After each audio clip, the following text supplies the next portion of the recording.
What is up, guys, and welcome back to more Hellblade. So in the last episode, things got pretty intense rather quickly.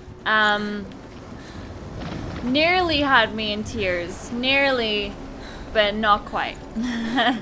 Makes me think that I'm probably going to cry by the end of this. I don't know, it's just...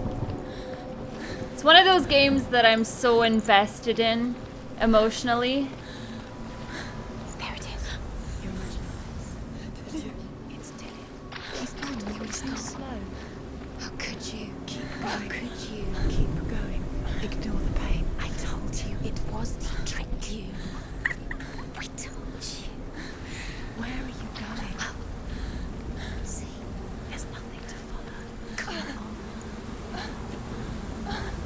You know what's interesting though?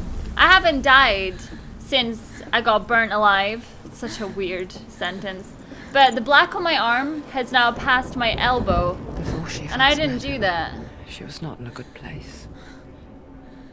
Just a teenager, but not like the others. Barely functioning, she rarely left the house. Her father's in-bell made sure of that.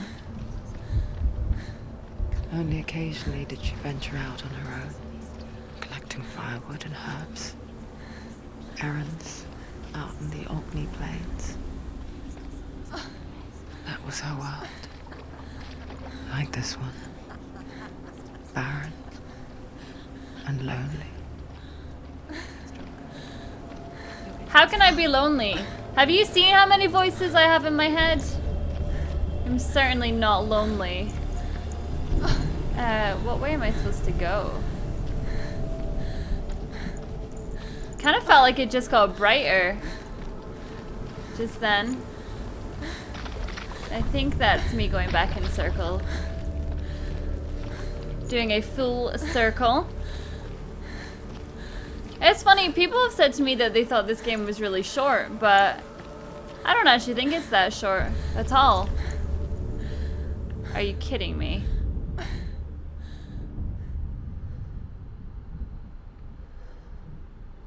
Senua, there will be times that you will feel alone and exhausted, like a strange little fish swimming against the tides of the big ocean. But have the faith to let go and let the tide carry you away. Because the whole ocean is your home, and it does not ask you to swim against it.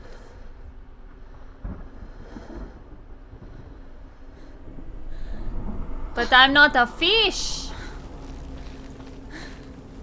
You hear me? I'm not a fish. Speaking of fish, I went to Deep Sea World yesterday. I always wanted to go to Deep Sea World. And I got to see a seahorse. And it was honestly so exciting. It's already disappeared. Nothing lives here, not even you. It's in your mind.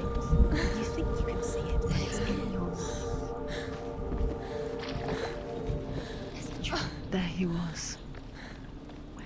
The lone figure of a boy. He's there, under the tree. Soul play under the shade of a tree. She remembers the first time she saw him.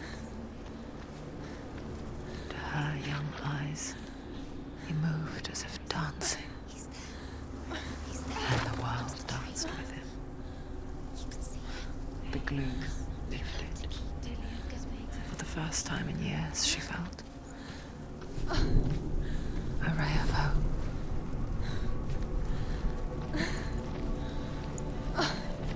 I don't see a tree.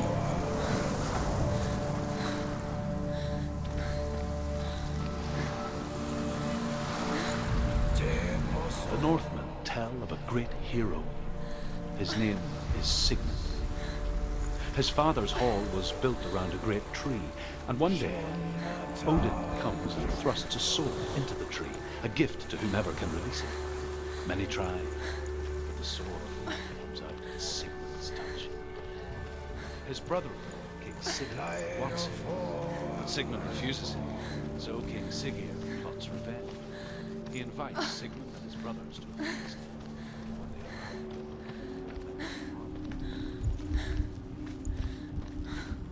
Isn't that a story that's similar to Thor? Steals his sword and readies him for execution.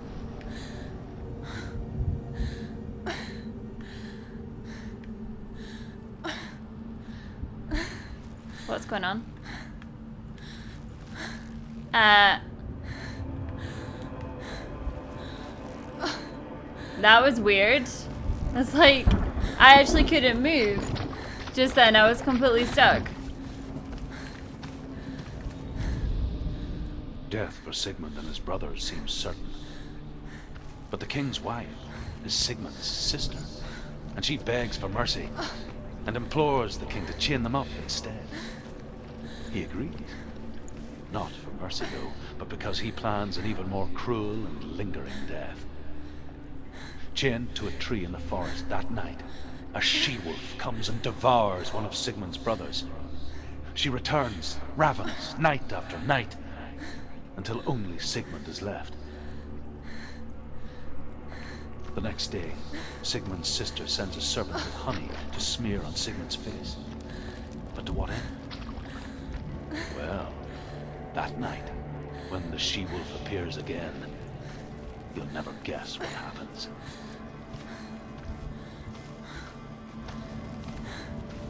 Oh, come on! Didn't even tell me. Rude. Did not even tell me what happened.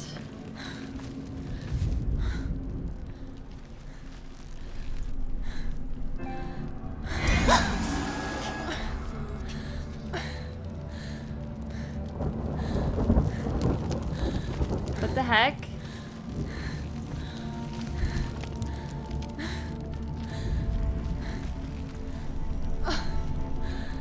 Why can't I open the door, please?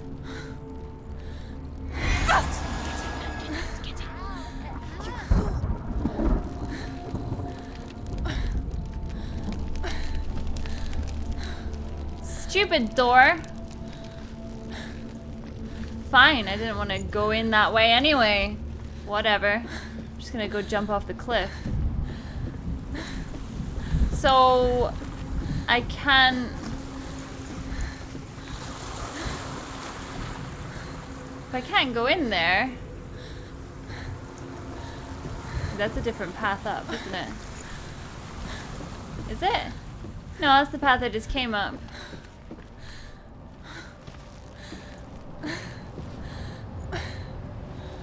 What's that over there? Guess we could try and go over there, but I don't think we're allowed through this door. Hey, that's a really nice place over there.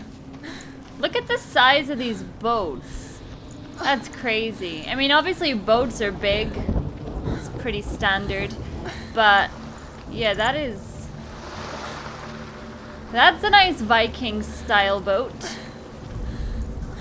As the she-wolf licks the sweet honey from Sigmund's face, he bites the wolf's tongue. The she-wolf pulls away, but Sigmund holds on. The chains break, and he is free. After his escape, Sigmund lives like us, hidden in the forest. His enemy, King Siggeir, believing him dead, as his sister plots revenge. And for vengeance to succeed, even the great Sigmund needs him. So she sends her sons to him. But their blood is weak and corrupted, and they're put to death by Sigmund. So his sister hatches a new plan, one that is cold of heart and pure of blood.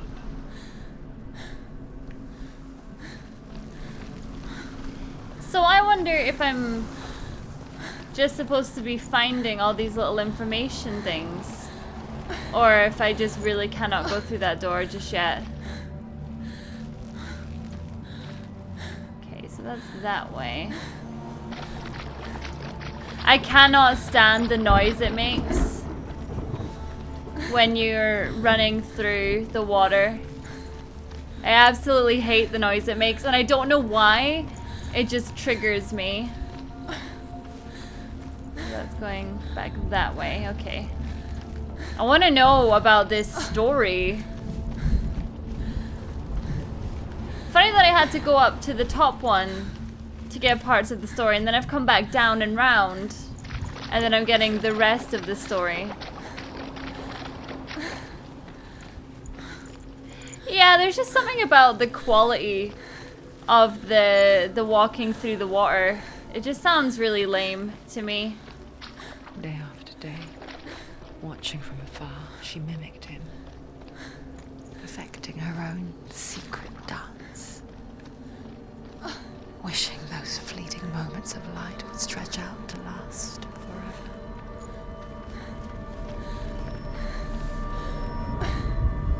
Sigmund's sister trades shapes with a sorceress, and in disguise, she lies with her own brother. She gives birth to a son named Sinfjotli. After a time, she sends him to the forest to Sigmund. He tests the boy and finds him strong and fearless, and so they go to take their vengeance on King Sigurd. Luck is not on their side. They're captured, and Sigurd has them buried alive. Oh! No, it's a trick. It's an illusion. It's not real. Siegfried, you want to believe it's real, but it's a trick. You're deluded. Where are you going? Where is she going? What is she following? You can't even fight. It's just deception. How does he so effortlessly court the world and bliss?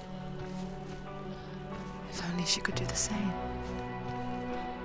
See the world through eyes anew and dance with it, just like he does. I love that this is like some weird love story. You know what I mean? It's odd. It's really odd. Dunno.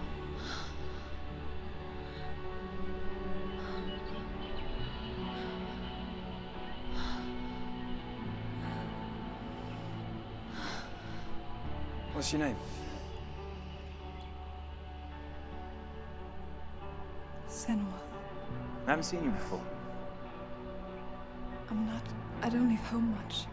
Oh, Zeno's daughter. I have to go. Wait.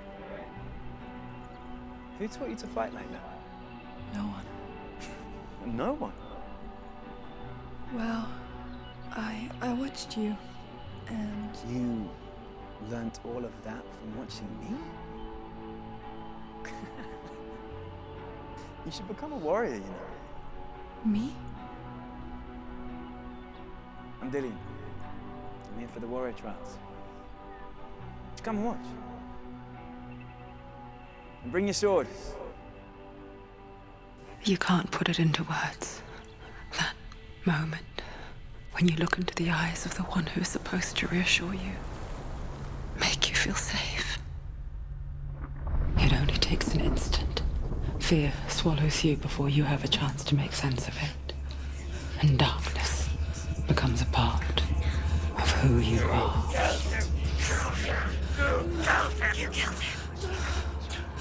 But her world changed the day the Northmen took him from her. Senua knows that there's no going back to how things were. That there's nothing to go back to at all. Stay still, stay quiet, hide, don't tell her. Their gods can see into your mind. They will use this power to destroy They you. won't stop me.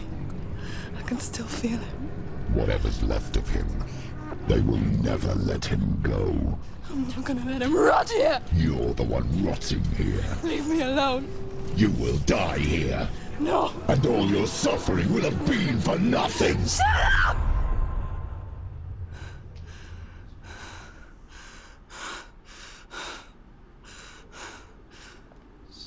Dillian? Is that you?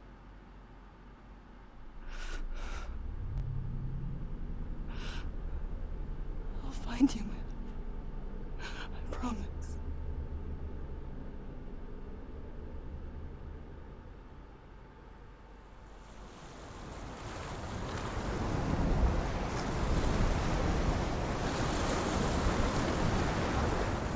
Jeez. Can you see him? You want to believe it, is it's not real. Is he there? You're alone in these mountains. Is that Delia? Nothing lives here. You won't survive. If nothing lives here, She met him by the tree. then nothing's They gonna had to attack swim me to kill me. You know what I'm saying? He's waiting for you by the tree. As Sigmund and Sinfjotli are being buried alive, Sigmund's sister throws an armful of straw into the grave mound. Hidden in the straw is Sigmund's sword, the gift of Odin. They cut their way out of the grave mound and set fire to Siggeir's hall. The king burns to death. Sigmund calls to his sister to come out so that she may live and be honored. She does come out, but only to tell him the truth. That she had slept with him, her brother, to beget a strong avenger. I am not fit to live, she says, and walks back into the fire. Strike vengeance from your heart, Senua, as there is always a heavy price to pay.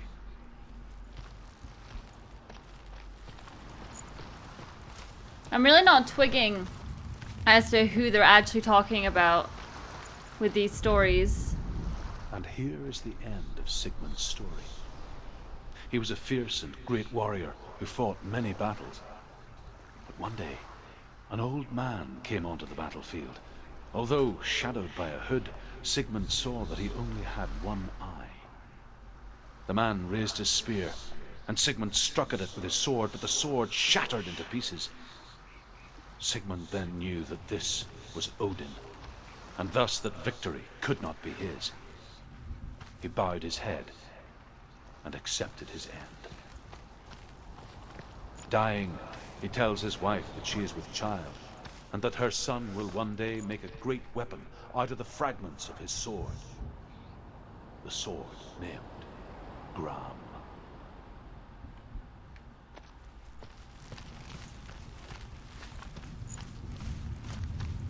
Okay, well, I'm coming for my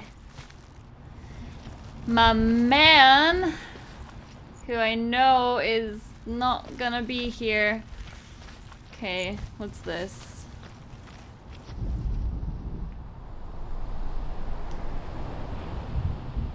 Take it. A sword. Take it. Dilly had left it for you. Take it. Take it. Take it.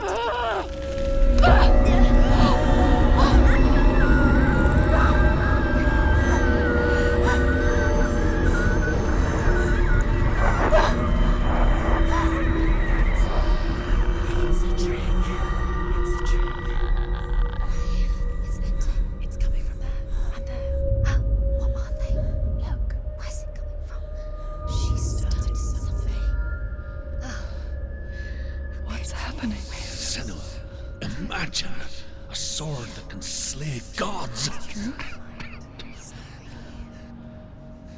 Its name is Gramr. It was forged by the god of all Northmen, Odin, and gifted to Sigmund, a great warrior. I need this sword. It's important. Can you help me? The sword appears whole, but it is an illusion. It shattered into shards long ago.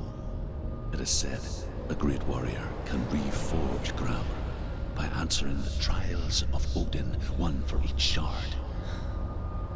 The roots of the Tree of Death will take you to new lands, where you will face the trials. Go to the shard. Go to the shard. Go to the shard. What's the shard? Find it. It's the metal runestones. It's in front of you. Find it. The runes. You need that sword. Go to the shard. Find the shards.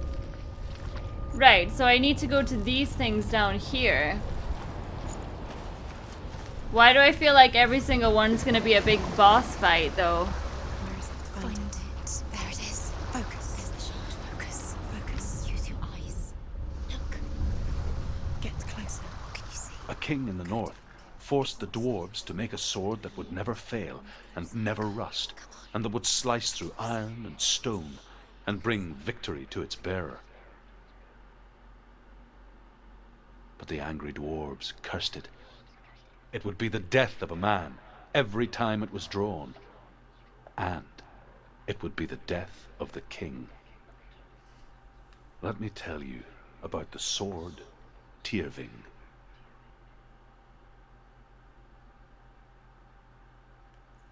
I don't recognize this place. Where are we? Where is she? It feels wrong. Where are we now? Burial mound. So strange that we go to such lengths to bury death. Something so very ordinary, inevitable. It's as if we conspire to hide death, because we have no answer for it. But when it comes, it forces itself onto our friends or loved ones. Then comes the reckoning. Senua, you remind me of a story that the Northmen tell about a young woman warrior. Her name is Herver, the daughter of a berserker, born after he was killed. She's a wild, willful child who teaches herself to fight with weapons. When she learns where her father is buried, her only desire is to reclaim the treasure buried with him, but above all, the sword, Tyrving.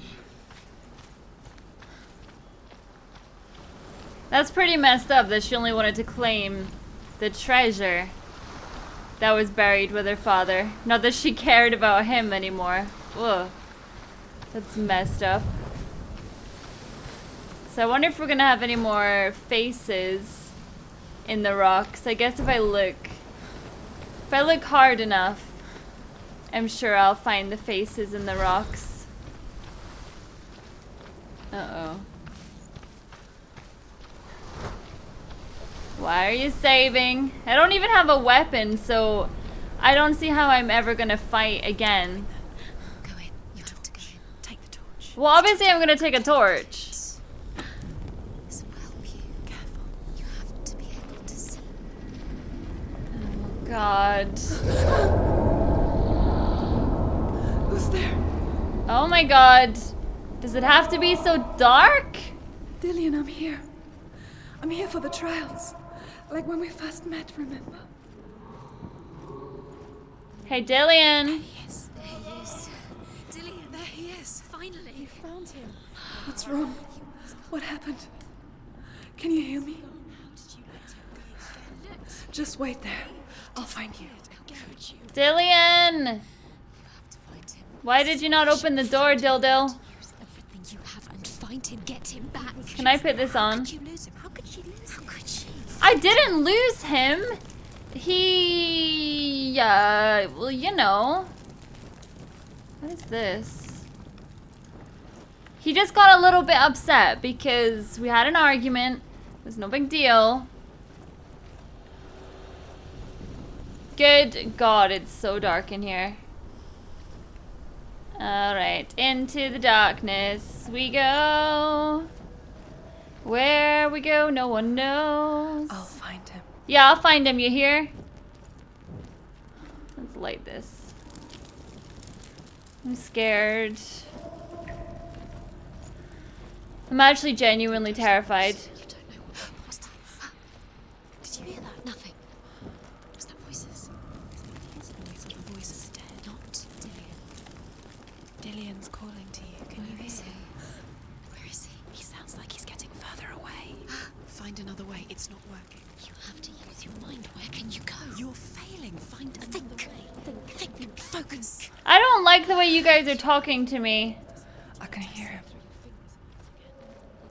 Clearly, you have to find another way. There has Herver to be. disguises herself as a man to join a band of warriors, and soon becomes their leader. When they come to the island where her father is buried, her men do not want to go ashore. They say that evil haunts the island, and that it is a worse place by day than other places are by night. Fearless, she lands alone. There are many grave mounds, and all of them have ghostly flames burning over them.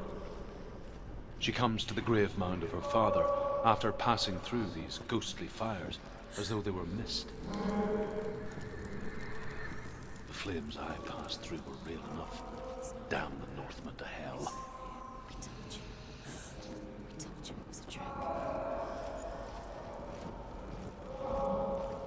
can't deal with this. I'm just listening in my headphones, like, I've got it as loud as I can handle.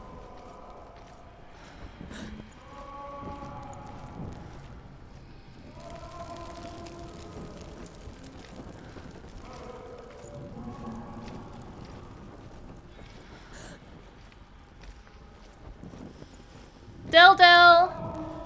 Hey, Dill! That voice doesn't sound like Dillian. What's happening? It's not him, it can't be. What's that sound? The voice is changing. What? That's not Dillian. That doesn't sound like Dillian. It sounds like something. Within the burial mound, Herver calls on her father to wake from death and bring her his sword. She says that it is not seemly for the dead in their grave mounds to bear valuable weapons. Her father answers with words of warning. You go to your doom. Baleful runes surround you. You have gone mad. You have lost your mind. Your thoughts are confused. It is dangerous to wake the dead. Like I said, she reminds me of you. Okay, well... I'm guessing I've gone the wrong way. I don't like this. I don't like backtracking.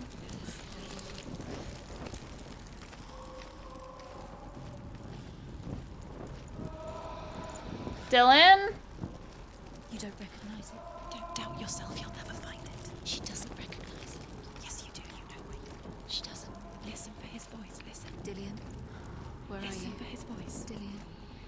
She can't hear. I can't hear anything.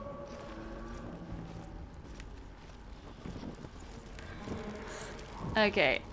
I think I just came back this way. Damn it, I'm lost, guys!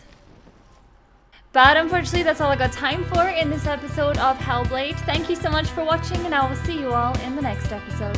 Bye!